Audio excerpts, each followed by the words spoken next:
Mes amis et mes camarades, je voudrais, si vous le permettez, dédier mon intervention à la mémoire de mon grand-père paternel, qui s'appelait Pierre Vial, et qui est tombé sur le front en 14-18. Je remercie très chaleureusement Roland, Robert et tous les autres d'avoir organisé cette journée. Je les félicite du succès de cette journée, succès bien mérité, car Synthèse nationale porte bien son nom, avec la volonté de réunir tous les membres de notre famille. Je dis bien notre famille. Alors entre cousins, on n'est pas toujours d'accord sur tout, mais c'est pas grave. On fait partie de la même famille. Et c'est cet esprit que l'on retrouve dans le journal Rivarol, auquel je rends hommage. Et puis aussi, ça va peut-être surprendre certains, mais le vieux païen que je suis appelle à soutenir activement le journal Présent, car il fait un travail remarquable. Et puis, d'une façon très personnelle, je suis reconnaissant à Francis Bergeron pour tout ce qu'il fait à la mémoire d'un écrivain qui m'est très cher, parce que je suis lyonnais et j'assume mon identité lyonnaise. Et cet écrivain s'appelait Henri Béraud. Pour ceux... Et j'étais, il y a quelques semaines, sur l'île de Ré, et j'ai pensé à Francis Bergeron, avec tout le beau travail. J'étais sur la tombe d'Henri Béraud, c'était la moindre des choses.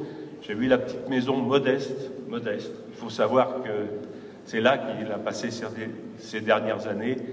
Et je pense que vous connaissez tous Henri Béraud, mais on ne connaît jamais suffisamment Henri Béraud.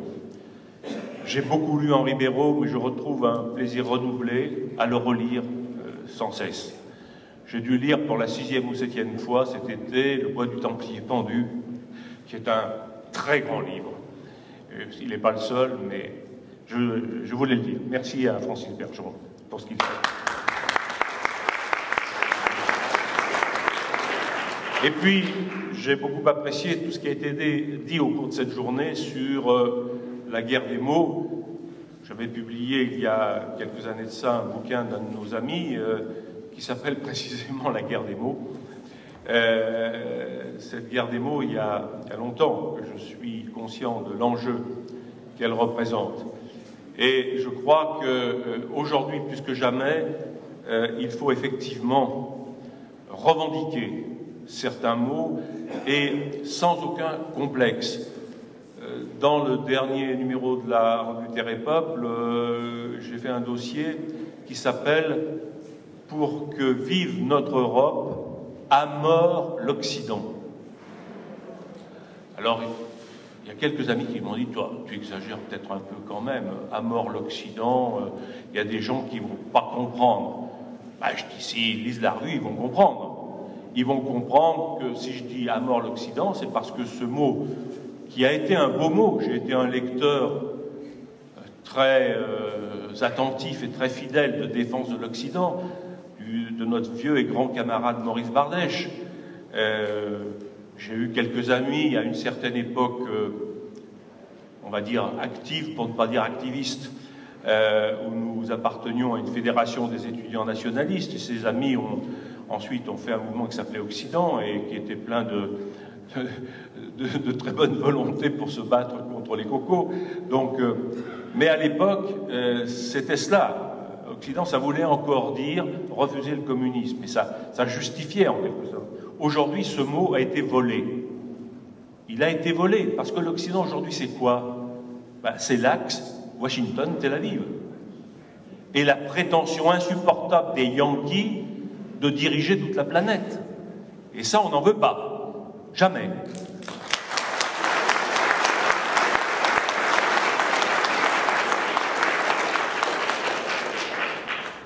Alors, pour en venir au sujet de notre journée, quelques mots pour dire que, et ça j'en suis très convaincu, et peut-être qu'un avenir qui peut être proche va montrer que l'histoire s'accélère l'histoire peut avancer très vite et peut-être nous offrir des perspectives qui sont celles que nous souhaitons, c'est-à-dire la mise par terre du système que nous ne supportons plus et la possibilité, peut-être, car l'avenir n'est écrit nulle part, mais la possibilité peut-être de construire ce que nous voulons construire, c'est-à-dire, comme vient de le dire Serge Ayoub, un État digne de ce nom, un État populaire.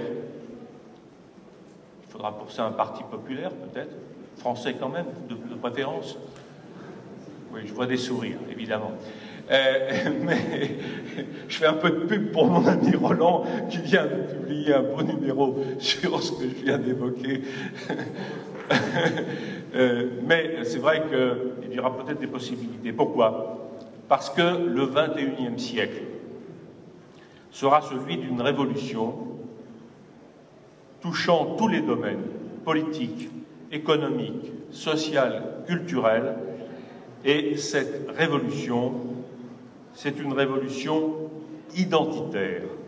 C'est l'affirmation du droit à l'identité des peuples, Roland l'a dit très bien tout à l'heure, de tous les peuples, Robert aussi, je crois, de tous les peuples, comme réponse, comme seule réponse possible à un mondialisme créant le déracinement, le métissage, l'exploitation des hommes au service du profit, du culte de l'argent et de la marchandisation généralisée des rapports entre les êtres. L'autre jour, j'entendais un certain Valls dire qu'il ne voulait pas la marchandisation des êtres humains, mais qu'est-ce qu'il fait, lui et ses petits copains, depuis des années et des années? Il ne fait rien d'autre. Ceci étant, Sarkozy fait la même chose. Au passage, quand même, un gag. De temps en temps, quand même, il faut se distraire un peu. Manuel Valls, maintenant, est contre les mères porteuses. Il y a un an, il était pour. Sarkozy, maintenant, est favorable à l'exploitation du gaz de schiste. Il y a un an, il était contre. Ça ne les gêne pas. Qu'ils disent tout et le contraire de tout, alors là, aucun problème, aucun souci, parce qu'ils ont un tel mépris pour le peuple qu'ils se disent, mais ils ne vont même pas s'en apercevoir. On peut lui raconter n'importe quoi, ça passera toujours. Et là, je crois qu'ils se mettent le doigt dans l'œil. Ils vont avoir de bien mauvaises surprises parce que les gens ne sont pas si stupides que ça. Et ils ont tort de mépriser le peuple, parce que le peuple commence à se réveiller, et peut-être que ce réveil va être un peu brutal à l'égard des gens qui ont été à la tête du système depuis si longtemps, depuis trop longtemps. Cette révolution identitaire, elle sera intrinsèquement liée à la reconquête de notre terre, qui passe par le départ, de gré ou de force, des envahisseurs.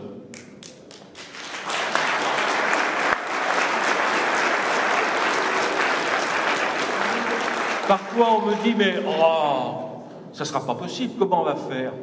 Je réponds, mais c'est très simple. Il faut reprendre à leur compte ce qu'ils ont dit. J'ai quelques souvenirs. J'étais jeune à l'époque, mais j'ai des souvenirs. Des gens qui disaient, pour nos frères européens d'Algérie, la valise ou le cercueil. Nous, aujourd'hui, on leur dit la valise ou le cercueil.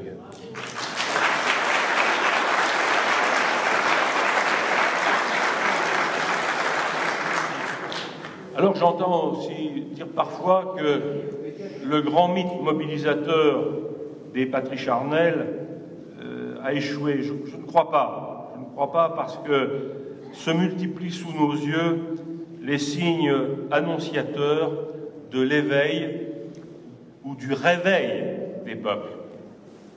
À Nantes, le 27 septembre, c'est tout récent, 30 000 manifestants, alors bien entendu les autorités ont minimisé les chiffres, mais non, c'est pas ça, c'est pas ça.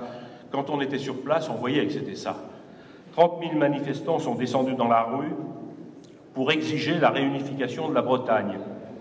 En tête du cortège, plusieurs centaines de joueurs de biniou et une banderole proclamant « Nous sommes une nation ». Un slogan qui est comme un écho à celui « Nous sommes un peuple » que lançaient les Allemands le 9 novembre 1989 au moment de la chute du mur de Berlin, annonçant la réunification de l'Allemagne. Et je me souviens très bien à cette époque, j'étais avec quelques camarades devant les écrans de télévision et on se disait mais ça y est, l'URSS est en train de s'effondrer, la réunification de l'Allemagne en est une conséquence parmi d'autres, et on n'osait pas imaginer dans nos rêves les plus fous, quelquefois quand on en parlait entre nous, on se disait bon, allez, ce sont nos enfants ou nos petits-enfants qui verront ça, ça arrivera un jour, mais nous, on ne le verra pas, ça fait rien, on continue à se battre, c'est pas un problème, mais on ne le verra pas. Et puis, tout d'un coup, si, c'est là, ça arrive. Comme quoi, et là mon vieil ami Dominique Vénère le disait souvent, l'histoire n'est jamais écrite, il ne faut jamais désespérer, il ne faut jamais baisser les bras.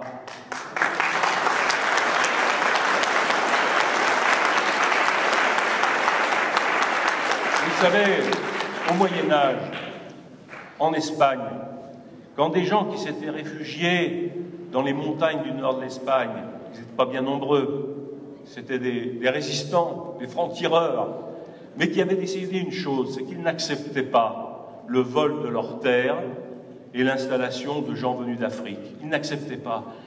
Si on leur avait dit à ces gens-là, mais votre truc, ça ne va pas réussir avant 800 ans, c'est ce qui s'est passé. Il a fallu 8 siècles. Mais au bout des 8 siècles, les autres ont été virés. Bon, aujourd'hui d'ailleurs, comme par hasard, il faut entendre le discours des Maghrébins qui disent « mais on va refaire Al-Andalus ». Al-Andalus, c'était l'Espagne musulmane. Ils n'ont pas renoncé. Ils ne renoncent jamais. Tant que, comme disait le bon roi Saint-Louis, on ne leur a pas passé l'épée à travers du corps. Ce qui est quand même un argument qui me paraît de bonne aloi.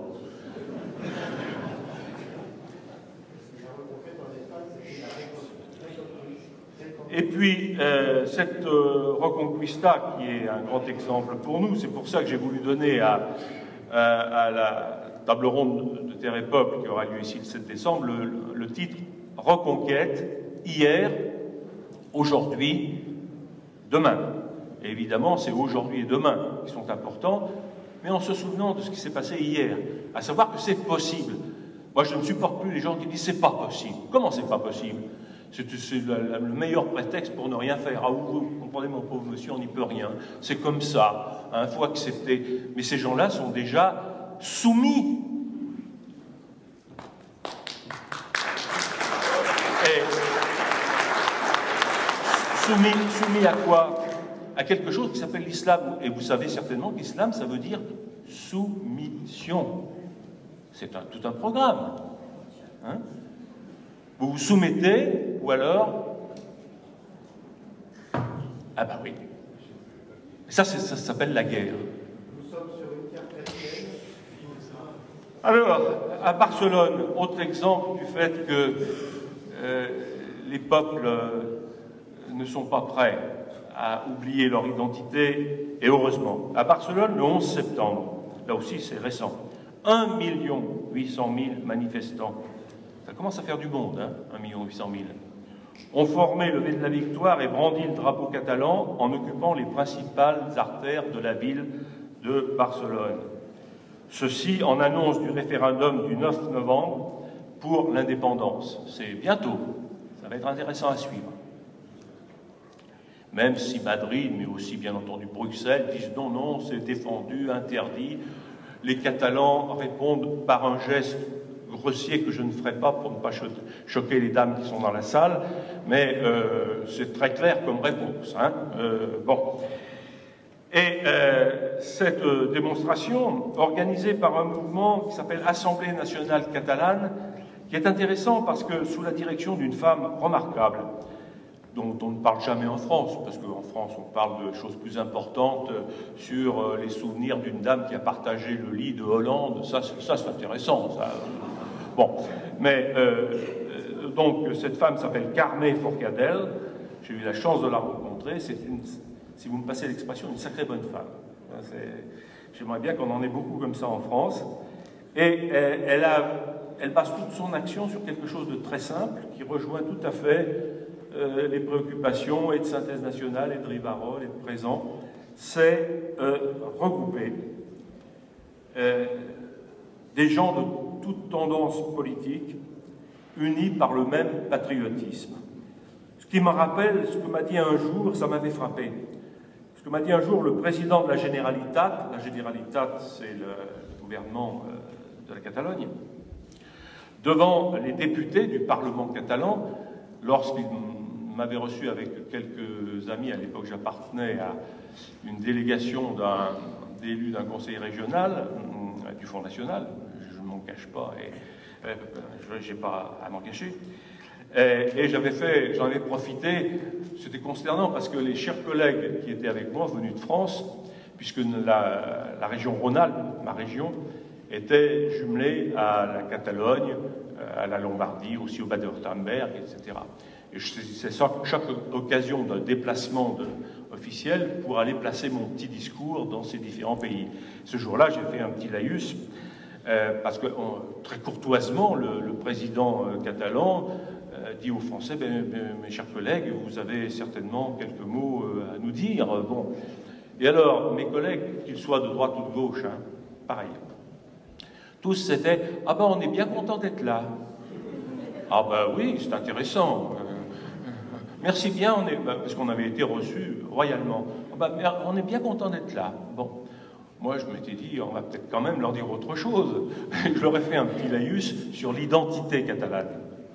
Et le président m'avait répondu en me disant « Ah, vous savez, M. Vial, c'est pas souvent qu'on entend de telles paroles dans la bouche d'un collègue français. C'est intéressant ce que vous dites là. » Bon, je dis « Écoutez, moi, je ne dis que ce que je pense. Hein, Et il avait ajouté, et j'ai retenu sa phrase, il avait dit, il s'adressait à tous les Français, mais enfin, en s'adressant plus spécialement à moi, il avait dit, ici, il y a des gens qui portent diverses étiquettes politiques, droite, gauche, comme il est normal dans une assemblée, parce que les Catalans disaient, attends, vous êtes au Parlement ici, c'est une assemblée nationale, hein, c'est pas un conseil régional. Ça, c'était une petite pierre lancée dans notre jardin. Nous, on était modestes conseillers régionaux, eux, ils étaient députés de Catalogne. Bon, alors ils assumaient, ils avaient bien raison. Et donc, on a diverses étiquettes politiques, il y a plusieurs partis qui sont représentés, mais, nous sommes tous d'accord quand l'intérêt supérieur de la Catalogne est en jeu. Et je m'étais dit, les Français ont des leçons à prendre. Là, vraiment, il faudrait noter ça quelque part soigneusement. Et je l'ai noté et je le cite souvent parce que ça me paraît fondamental. Une question essentielle, évidemment, est celle de la définition d'identité. Identitaire, très bien, mais de quoi parlons-nous? Or, pour mes camarades et moi, la réponse est simple et claire. L'identité est le fruit de la race et de la culture. Je viens de prononcer un gros mot, il paraît que c'est interdit par la loi, je le prononce quand même, parce que j'en ai rien à faire, et je dis ce que je pense. L'identité, c'est le fruit de la race et de la culture. Race et culture dont la complémentarité est nécessaire. J'ai quelques vieux amis par rapport auxquels je suis maintenant en divergence de point de vue, parce que à l'époque où je m'occupais d'une association qui s'appelait le Grèce, je tenais déjà le discours que je tiens aujourd'hui, puis certains membres de cette association, à vrai dire moribonde, aujourd'hui, enfin je pense à mon ami Alain Benoît, disent non, il n'y a que la culture qui compte. Je dis, mais attends, où tu vas? Où tu vas? La culture sans la race, ça ne veut rien dire. Un Sénégalais francophone, il est de culture française, très bien, mais quelque part, il y a un petit problème. Or, il est évident que ceci veut dire quoi? Ceci veut dire, très concrètement, que doit s'imposer, si on est dans cette logique-là, si on la refuse, très bien, mais si on est dans cette logique, il s'agit d'imposer le droit du sang et non le droit du sol. Alors vous savez qu'aujourd'hui en France, c'est le droit du sol, d'où tout ce que nous subissons. Et un événement récent a rappelé cet impératif, et je voudrais en dire quelques mots au passage. C'est le référendum sur l'indépendance de l'Écosse, qui, comme vous le savez, a abouti à l'échec des indépendantistes. Or, cet échec a des raisons que les médias français ont soigneusement passées sous silence, et pour cause. À savoir que cet échec, il est dû aux Écossais, aux indépendantistes écossais eux-mêmes. Pourquoi ? Parce qu'ils sont partisans du droit du sol, et ça leur est revenu dans la figure comme un boomerang, pour une raison très simple. Il a manqué 300 000 voix au référendum pour que l'indépendance réussisse, soit acceptée. Or, il y a en Écosse, sur le sol écossais, 880 000 personnes étiquetées comme écossais, mais qui en fait ne sont pas écossais de sang. Ça représente 17% de la population. Et ce sont ces gens-là qui ont fait la décision. De la même façon que lorsqu'au Québec, il y a eu un référendum sur l'indépendance du Québec, qui a échoué de peu, mais ce sont les non-québécois d'origine qui ont fait échouer le référendum. Évidemment, c'est tout simple, c'est arithmétique. Or, non seulement il y a une forte proportion de non-écossais parmi la population de l'Écosse, mais parmi cette population, il y a 150 000 Pakistanais. 150 000 Pakistanais. Et alors, on a vu des images surréalistes, un Pakistanais se baladant en kilt. Mais c'est pas parce qu'un Pakistanais met un kilt qu'il devient écossais, comme c'est pas parce qu'un Maghrébin met un béret qu'il devient français.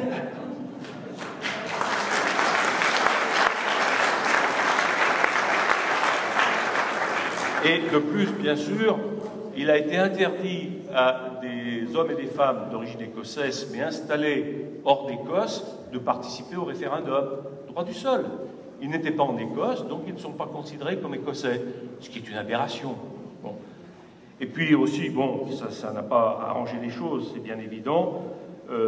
Tous les médias britanniques, les autorités de Londres, les autorités de Bruxelles ont fait le chantage, en particulier en direction de l'électorat le plus âgé, en disant aux vieilles personnes, attention, si vous votez mal, vous n'aurez plus vos retraites.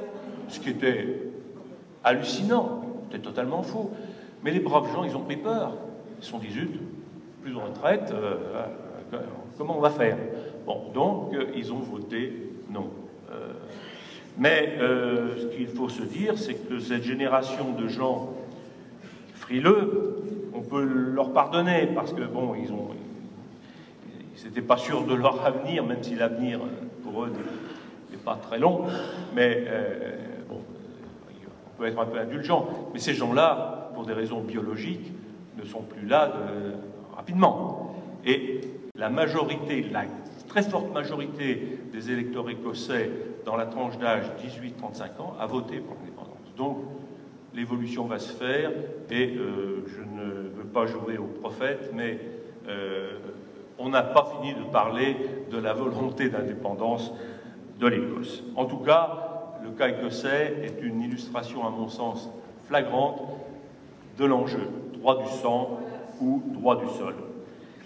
Un autre exemple fort d'enracinement identitaire est fourni, vous allez peut-être être surpris par le fait que je mentionne cela, mais par le peuple kurde, sur lequel, il faut bien le dire, beaucoup de Français sont peu ou pas du tout informés. D'où mon souci d'en dire quelques mots. Ce peuple kurde, il est au cœur de l'actualité en raison de la résistance acharnée qu'il manifeste face à la progression des djihadistes prétendant imposer un État islamiste partout où ils sont. Ça se passe dans le nord de la Syrie, avec un enjeu qu'on a sous les yeux en ce moment. C'est la ville de Kobané. La ville de Kobané, c'est la 3e ville kurde de Syrie, et qui est défendue par une milice kurde avec un armement dérisoire en face de celui des djihadistes. Et si Kobané tombe, c'est 400 km de frontière entre la Turquie et la Syrie qui seront contrôlés par les djihadistes. Je ne vous fais pas de dessin sur les conséquences que ça peut avoir pour faciliter, entre autres, les touristes venant de France, d'Europe, et en particulier de France, des petits jeunes gens bien sympathiques qui veulent aller faire le djihad. Je vais en redire un mot. Un mot quand même sur les Kurdes, parce que je me rends compte en parlant autour de moi que peu de Français connaissent le problème kurde. C'est un peuple de 40 millions de personnes. 40 millions. Répartis entre la Turquie, ils sont à peu près 18 millions en Turquie, l'Iran, ils sont 10 millions, l'Irak, 8 millions, la Syrie, 2 millions, et de forts contingents en Europe, en Allemagne, ils sont 900 000. En France, 300 000. C'est pas tout à fait rien, plus d'autres groupes répartis dans d'autres pays européens, mais aussi aux États-Unis, en Australie, au Canada. Bon, c'est ce que certains appellent, j'aime pas trop ce mot-là, la diaspora kurde. Bon, diaspora, ouais. Bref. C'est devenu un mot commun pour désigner des gens éparpillés un peu à travers le monde. Bon. Avant 1923, et depuis 1639, les Kurdes étaient répartis entre l'Empire ottoman et l'Empire perse. À partir de 1923, malgré les promesses qui avaient été faites par les Alliés pendant la guerre 14-18, parce que pendant la guerre 14-18, les Alliés, pour essayer de l'emporter sur l'Allemagne, promettaient tout et n'importe quoi à beaucoup de monde. Bon. Alors, juré craché, on avait dit aux Kurdes, venez à nos côtés et vous verrez, après la victoire, on vous fera un bel État kurde, rien que pour vous, indépendant et tout, et tout, et tout. Les braves Kurdes, naïfs, s'imaginaient que ces gens-là disaient la vérité. Or, ils ne disaient pas la vérité, parce que peu de temps après, ils ont dit, ben non, finalement, c'est pas possible. On peut pas faire un Kurdistan indépendant. Ils se sont retrouvés répartis à partir de 1923, c'est exactement le traité de Lausanne, ça fait partie de ces traités, vous savez, qui ont suivi la guerre de 14-18, pour remodeler complètement la carte, non seulement de l'Europe, mais du Moyen-Orient, entre autres. Bon, ils se sont trouvés répartis, ces malheureux Kurdes, en un certain nombre de pays, c'est-à-dire ceux que j'ai cités, Turquie, Iran, Irak, Syrie. À l'époque, la Syrie était un protectorat français, on l'oublie, et aussi en Irak, qui était à l'époque, on l'oublie aussi, un protectorat britannique. Là, pardonnez-moi, j'ai l'air de vous faire un petit cours d'histoire, mais c'est pas inutile quelquefois de se remémorer un peu certaines choses, parce que ça permet de mieux comprendre ce qui se passe sous nos yeux. Et ces territoires où les Kurdes se sont trouvés divisés, éparpillés, ont quand même quelque chose en commun. C'est que pour beaucoup d'entre eux, ils sont riches en pétrole et aussi riches en eau, dans une partie du monde où l'eau, c'est une richesse. Et là aussi, je ne veux pas jouer au prophète, mais je peux vous dire que dans les conflits qui vont se produire dans les décennies qui viennent, l'eau sera un enjeu fondamental. Ça paraît un peu étonnant de dire ça, on va se battre pour l'eau. Ben oui, on va se battre pour l'eau, oui, tout à fait. Ça va devenir une denrée rare dans certaines circonstances. Rare et indispensable. Le peuple iranien, alors les Kurdes, parfois on me dit, mais c'est qui ces Kurdes? Là, tu nous parles des Kurdes, mais qu'est-ce que c'est que ces gens-là? Ben, ce sont les descendants d'un peuple qui, dans l'Antiquité, s'appelait les Mèdes. Alors, ceux qui s'intéressent un peu à l'histoire de l'Antiquité en ont entendu parler. Et ces Mèdes, eh bien, ancêtres des Kurdes, leur ont laissé un certain nombre de choses, dont des langues.